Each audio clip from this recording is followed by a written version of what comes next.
How's it going, everybody? Today we're going to talk about playing major chords in open position on the guitar.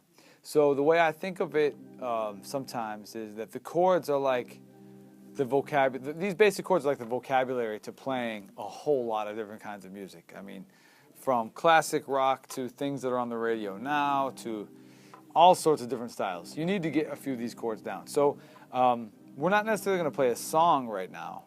But we're going to try to learn these major chords in open position so that we learn the minor next, we learn dominant 7 chords after that, and then we can start to add these into some songs. The C chord, once it's all said and done, you play a full C chord, it's going to sound like this. Okay? But almost no one that picks up a guitar, in fact, in my experience, nobody that picks up a guitar for the first time can just do that. As simple as that sounds, it's not as simple to do. Okay, so we got to isolate this. So there's a couple different ways you can do it. I use, and you'll see in your text that you have the chord diagrams. Those are great. Those are like a vertical representation of the guitar neck, and the dots represent where your fingers go. Cool. Well, that gives you a visual, but it doesn't get you playing the instrument yet. So what I'll do is I'll take these one note at a time. So I play this C chord. There's 5 notes in it. Let's go from top to bottom. The top note is open. E string's open. So I'll have you, and you should have your students play a little call and response rhythm of that. And make sure you hear it. Da, da, da. You're listening, you're looking around, trying to make sure you hear it played right. Da, da, da, da. Then have them add the next note, which is the B string, with your first finger at the first fret. So now you've got 2 notes. And listen for your students. Da, da, da. And once in a while you can throw them off with a different rhythm. Da, da, da, da, da, da, da. Just see if they can get it.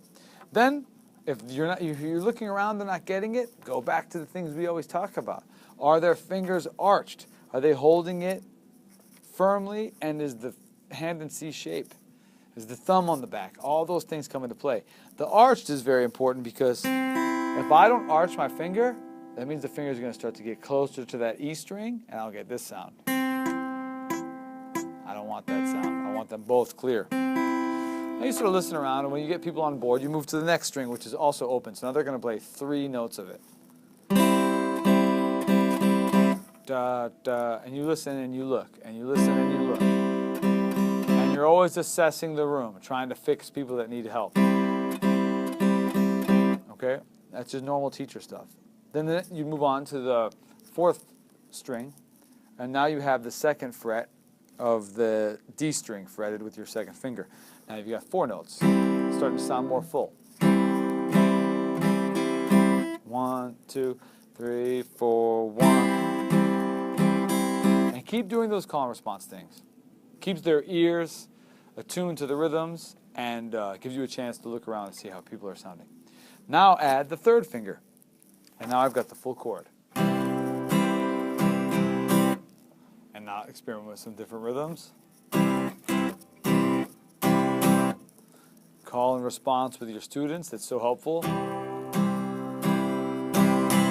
Okay, and now we've got that. Now that was fast. It wouldn't necessarily go like that for a beginning guitar class, and definitely wouldn't go like that for a beginner one-on-one lesson. You're going to want to isolate those things.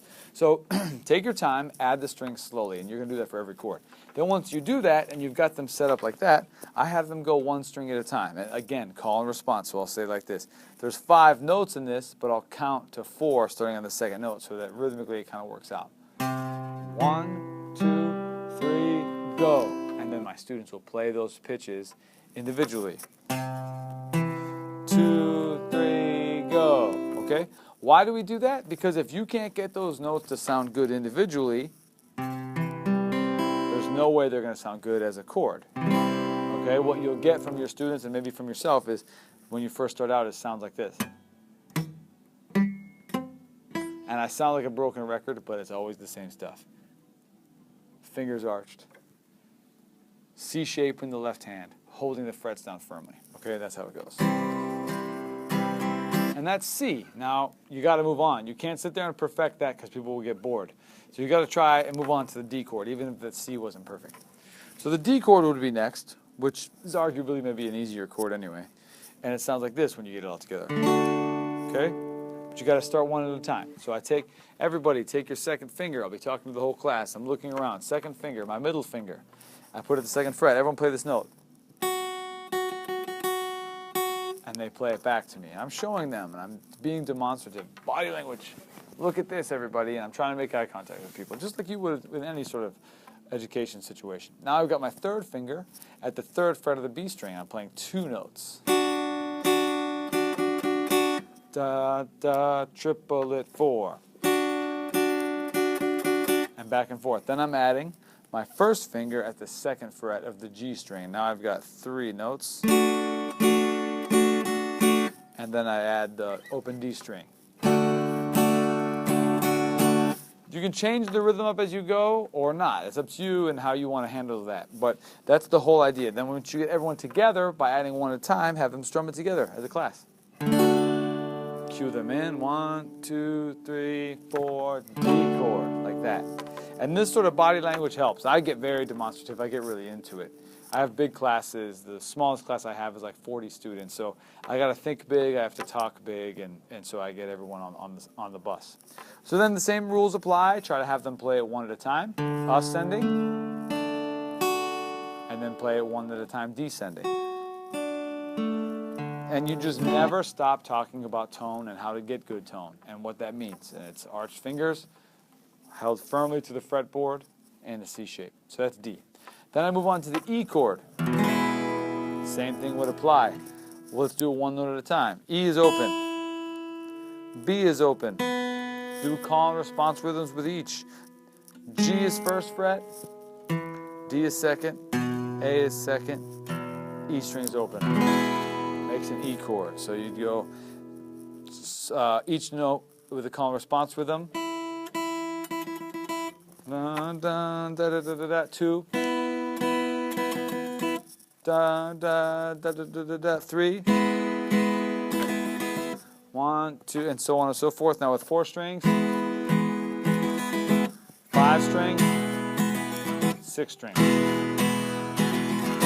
And try to get everyone on board doing that. So that takes some time. Everyone's going to have, some ups and downs with that. Try to get your students playing it and have reasonable expectations for how long it's going to take. But the next one's the F chord, okay? F chord, I go back and forth on this. Some years I try to teach my students right away the bar chord version of it, like this.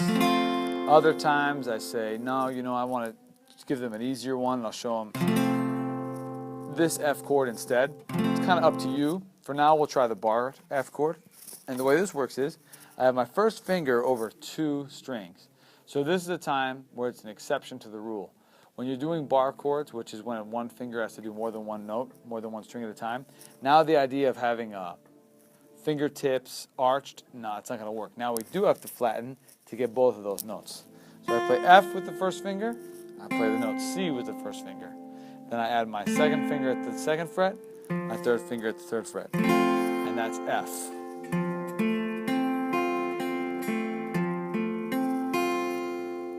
This is a chord that everyone starts complaining right away. It's hard to do, I can't do it. You're going to have some people say that they are having a crisis of confidence when this comes up. But just assure them that that happens to everybody and everyone gets through it with practice. So I always tell them this story, which is true. When I started playing guitar in 7th grade or whatever, I learned a bunch of chords, and I was playing, but I could not do F. It just wasn't happening. So I tell people, and this is honest truth, if I saw a song with an F chord in it, I would all of a sudden pretend I didn't want to learn that one anyway because I was trying to avoid it because I knew I couldn't do it. So I'd say, don't be like that. Embrace the challenge. Try to get it down because there's a lot of great music that uses that chord shape. So it's really important to get it. So getting that bar shape and making that happen takes time. Get it together. So that's the F. The next is the G chord. A lot of different varieties of the G chord. I like this one for beginners. Pinky at the 3rd fret, 2nd string open, 3rd string open, 4th string open, 5th string at the 2nd fret, 6th string at the 3rd fret, and that's G. See if your students can play rhythms back to you.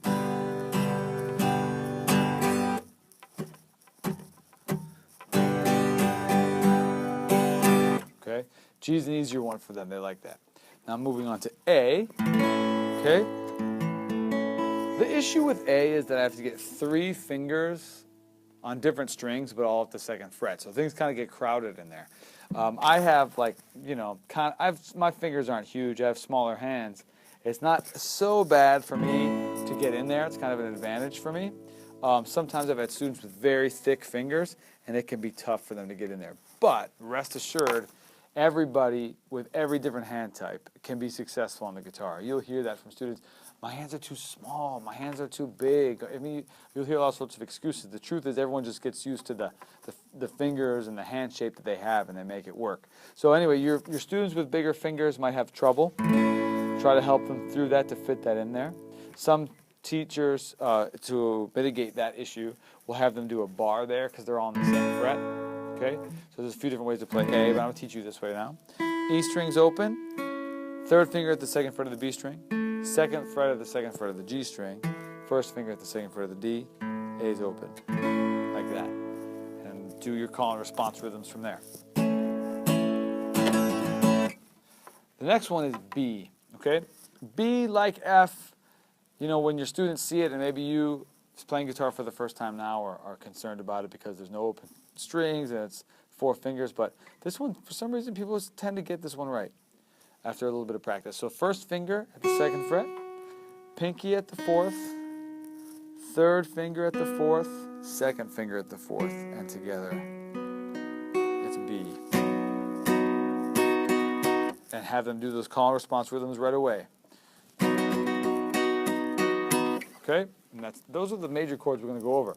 So what I'll do at that point is start to get people switching the chords. Often I'll keep the call and response thing going. Let's say we've been working on these for a few days.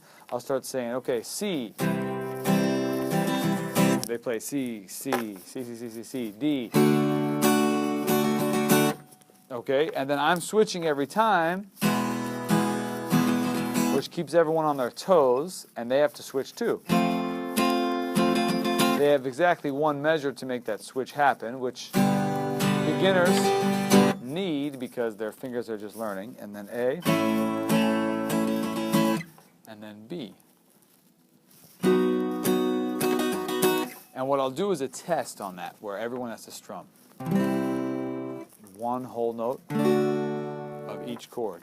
They can take, since this is their first chord test, they'll take a short pause in between.